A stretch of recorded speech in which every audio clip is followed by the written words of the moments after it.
Training, ఎలా చదువుకోవాలి, ఎలా నడుచుకోవాలి, ఏదైనా మనకి ఆపద వస్తే ఎలా దాన్ని ఫేస్ చేయాలి అనేది నేర్పించేవాడు.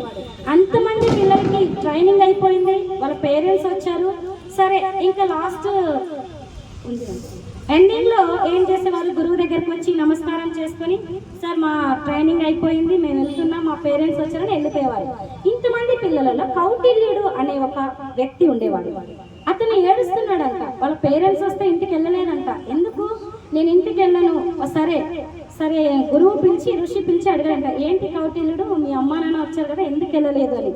లేదు గురువు గారు, నాకు ఇంటికి వెళ్ళాలని లేదు, నేను మీ దగ్గర ఎన్నో విద్యాబుద్ధులు నేర్చుకున్నా, మంచి నడవడిక నేర్చుకున్నాను, అది కేవలం మీ దగ్గర మాత్రమే సాధ్యమైంది, నేను ఇంటి దగ్గర ఉన్నప్పుడు ఇవన్నీ నాకు తెలియదు అని చెప్పాడంట కౌటిల్యుడు అని చెప్పాడంట.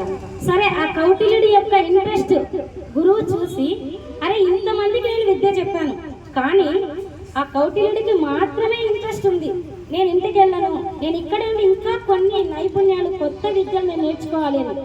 అంటే పిల్లలలో ప్రతి ఒక్కరికి ఇంట్రెస్ట్ ఉంటుంది, మనం ఇంట్రెస్ట్ పెట్టాలి అంతే. సరే ఆ గురువు కౌటిల్యుడిని తీసుకొని ఇంకా తన శిష్యుడిగా చేసుకొని అలా ఈ యొక్క ఋషులు కొంతమంది గురువులను కూడా తయారు చేస్తారు.